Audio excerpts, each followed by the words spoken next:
At the end of the day, we're all athletes. For all of us, our sport is life. So you want to feel good in your daily life, in your daily activities. Getting in shape is an easy way to do that. We want to feel good, especially as we age. So I like to take a biomotor skills approach to fitness. Some key biomotor skills are coordination, strength, endurance and conditioning, agility, balance, things of that nature. To put it simply, biomotor skills are the functions the body uses when it's doing any type of physical activity. Whether that be running to catch the subway or diving into the end zone, both are examples of your biomotor skills at work.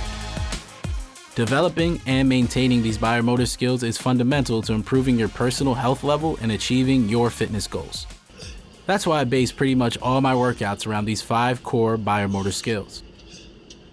One of the coolest things about biomotor skills is that they're all interconnected. Working on one biomotor skill can improve the others. For example, improved flexibility and strength typically leads to improved mobility as well. So I want to get better at conditioning and endurance. It's not just running, there's forms of strength training or weightlifting that you could do that could help your endurance. Maybe you want to go on the elliptical. Maybe you want to go for hikes. Maybe you want to go dance. Maybe you want to go play in the park. Maybe you want to go play basketball, kind of sport is life kind of moment. Or maybe mobility exercises like yoga or bar or things of that nature. It's understanding that those skills are a foundational component of human fitness. So remember, when you think about working out, choose activities you like doing. There is no one exercise or activity that is a must-do when it comes to your fitness plan. Think more about themes. Lots of different types of exercises and fun recreational activities can get the job done, as long as they work those biomotor skills in a way that advances your personal goals.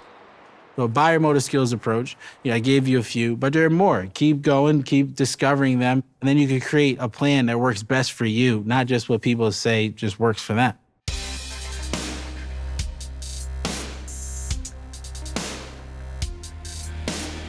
It's basic and it's simple. That's what makes my stuff work. I'm not gonna tell you to go balance on your head. I'm not gonna tell you to do one of those weird social media workouts where people are walking on their hands for 10 blocks. I'm gonna tell you to do the key things that humans are made to do. When you're choosing exercises to put into your workout, again, this is what I want you to understand. Everybody wants a magic bullet, but this is where people mess up. You think if I do this workout, then I'm gonna have the perfect body, it's gonna be magical, da-da-da-da-da. Everybody's body is different. It really has to go with your goals, right? I'm gonna tell you a few things. Workouts, for the most part, are either for improving your performance or managing your weight. They're just aspect of basically what humans are made to do, which is move. Or building your fitness goals, kind of work backwards. Say, okay, I want to get in better shape because I want to get used to running, or I want to get in better shape because I want to get stronger. Well, then we could build the workout plans accordingly. Maybe it's I can't touch my toes, so I really want to work on my flexibility and mobility. Strength training, right? You could do body weight work. You could do, heavy weights. You could do moderate weights. You could do cables. There's different ways to impose and improve your strength. Remember, take a little bit of a biomotor skills approach, right? So that basically means you got strength, you got endurance, you got agility, balance, coordination, and really build that into your workout plan.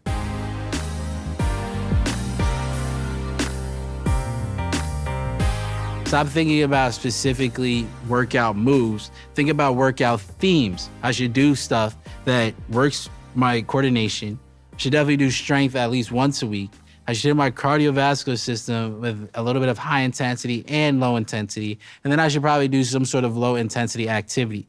Then we can start to target and focus. Then I could say, I want my butt to look good. So I'll focus on my butt for a little bit. As weird as that sounds, I'll do a lot of glute bridges and isolated kickbacks type of thing. If you want to get stronger, I would typically say, you should probably lift weights more than once a week. You should probably aim for 2 to 3. If you want to get better at running, you actually have to run. But maybe that's not the only thing that you should do. Maybe you should go to a yoga class here and there. Maybe you should take up swimming or another form of cross training, which will get you better or in better shape to be able to handle the stressors of a run. But again, don't overcomplicate it. Maybe you don't even want to think about building it out. Find a workout plan that's already been built and then see how you respond to that.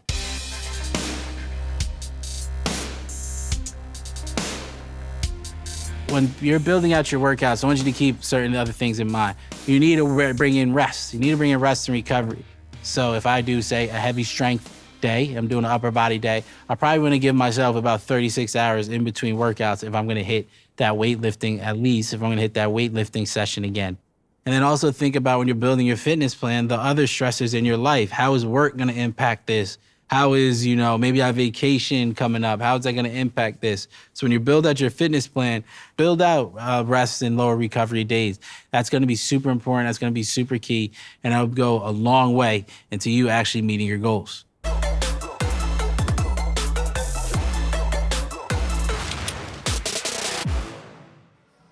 After college, playing football for a while, you do a lot of strength training.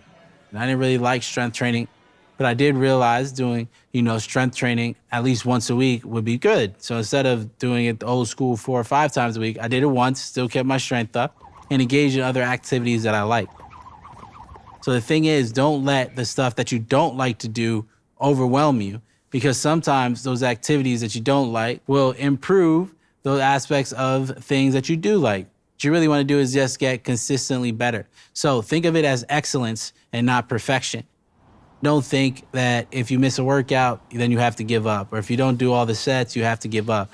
That's not really how your body takes it into account. I look at it like this. Live life like a class schedule. Every class, when you're in high school, middle school, college, if you were lucky to go enough, grad school, whatever, you didn't like every class, but they were necessary. Either necessary for you to get better proficiency and advance in the stuff that you like to do, or for you to graduate. There are gonna be components of life that you don't like. But if you do them, this class can make you a little bit better. Those are certain aspects of fitness that are like that. Just think of adding it in here and there because I know that'll make me better even if I'm not completely in love with it. So let go of perfection. Let's just be better consistently every day.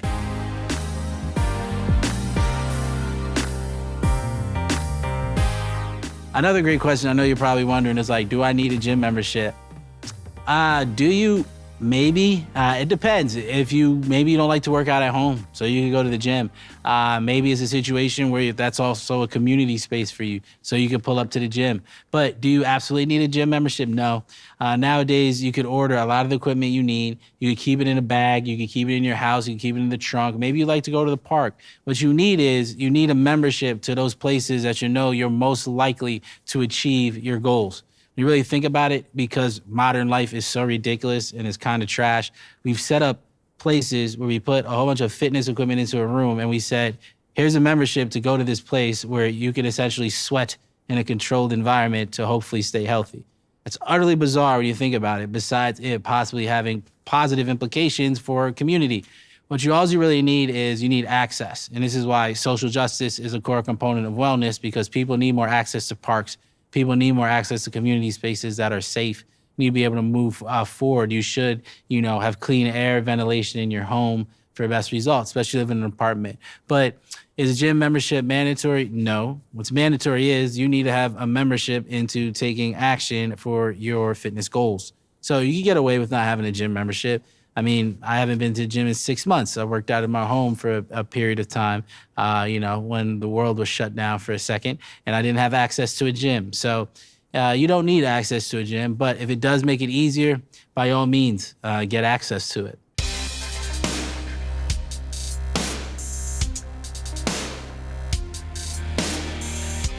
I am not here to tell you that this is the best way to work out. That doesn't exist. I want you to understand about building your workouts is find things that you'll actually enjoy, but that still hit a few different themes. Treat your body with respect, understand the different aspects that it might need, and then keep kind of going from there. Figure out things you do like, figure out things you don't like. But remember, take a little bit of a biomotor skills approach, right? So that basically means you got strength, you got endurance, you got agility, balance, coordination, and really build that into your workout plan. So when you're building your workouts, think of your goals, think of the different themes that might entertain you, and then think about how you're gonna build that into your schedule accordingly for best results. And hey, guess what? You can have a good time actually taking care of yourself instead of you seeing it like punishment. So that's what I want you to do. I want you to view this as an opportunity. I don't want you to view it as punishment, as self-loathing. We're off that. There's no more of that. This is what's new. This is new beginnings for us all.